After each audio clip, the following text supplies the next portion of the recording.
हम जो है जो वक़्फ़ अमेंडमेंट बिल जो सरकार लाई है उससे हम डिसएग्री हैं। कई बार कमेटी के अंदर ये बात भी आई कि कुरान पाक में और वक़्फ़ के माने क्या हैं और वक़्फ़ है या नहीं है, तो अल्हम्दुलिल्लाह हमने पूरी वज़ाहत के साथ ये बात रखी कि वक़्फ़ जो है वो इस्लामी इबादत का एक हिस्सा है।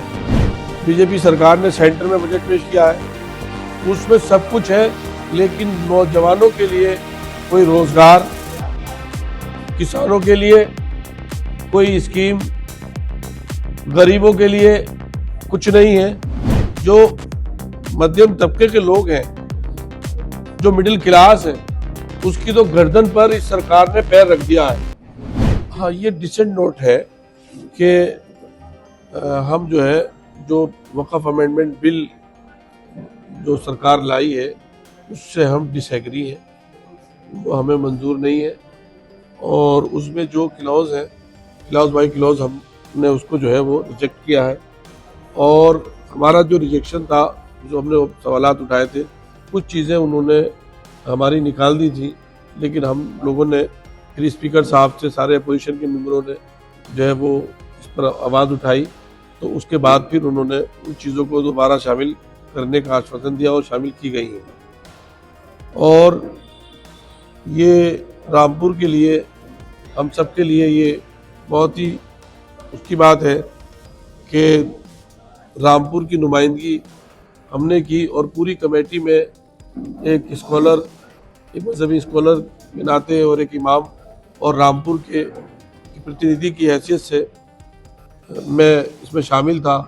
कई बार कमेटी के अंदर ये बात भी आई कि कुरान पाक में और वक़्फ़ के माने क्या हैं और वक़्फ़ है या नहीं है, तो अल्हम्दुलिल्लाह हमने पूरी वज़ाहत के साथ ये बात रखी कि वक़्फ़ जो है वो इस्लामी इबादत का एक हिस्सा है और उसकी सुपरलेटिव डिग्री ज़कात से शुरू होती है और उसके बाद फिर औक़ाफ़ और मसाजिद, मदारिस, ये सब खानकाहें, ये सब जो है औक़ाफ़ का हिस्सा है।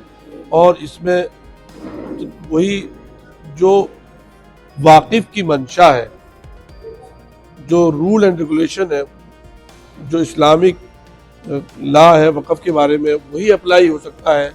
उसके अलावा, और ये चीज़ संविधान ने भी हमें आर्टिकल 26 में कही है, इसके अलावा अगर सरकार कोई मनमानी करती है तो वो रिलीजन में इंटरफेरेंस के ज़ुमरे में आता है।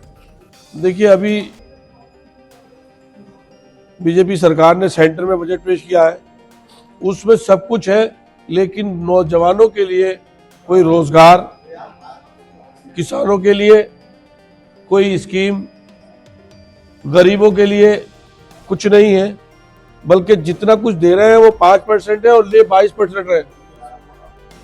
टोटली जो इस फील्ड के स्पेशलिस्ट हैं उन्होंने दिखाया हमें कि ले 22% रहे और दे 5% रहे, तो इससे कैसे ग्रोथ होगी?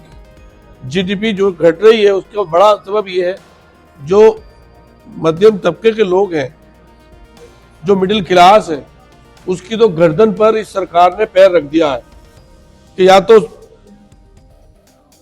2.5-3 किलो राशन पे जिंदा रहो और हमें वोट देते रहो, और या तुम खत्म हो जाओ।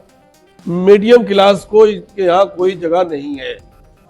यही वजह है कि माननीय अध्यक्ष जी ने जब फार्मूला पीटीए दिया तो सारे के सारे अवाम और सारी जनता ने उसको दिल से कबूल किया।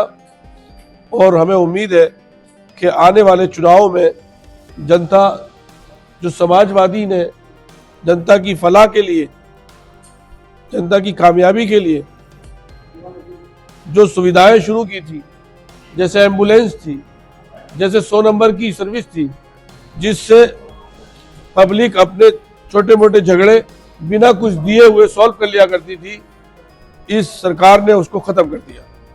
इस सरकार ने गरीबों को इससे सहूलत पहुंचती थी, एम्बुलेंस पहुंचती थी गाँव में, उस सुविधा को भी छीन लिया। इस सरकार ने ऐसे ऐसे काम किए कि जिससे पर्चे लीक हुए और लोगों ने अपने आप को ठगा हुआ महसूस किया।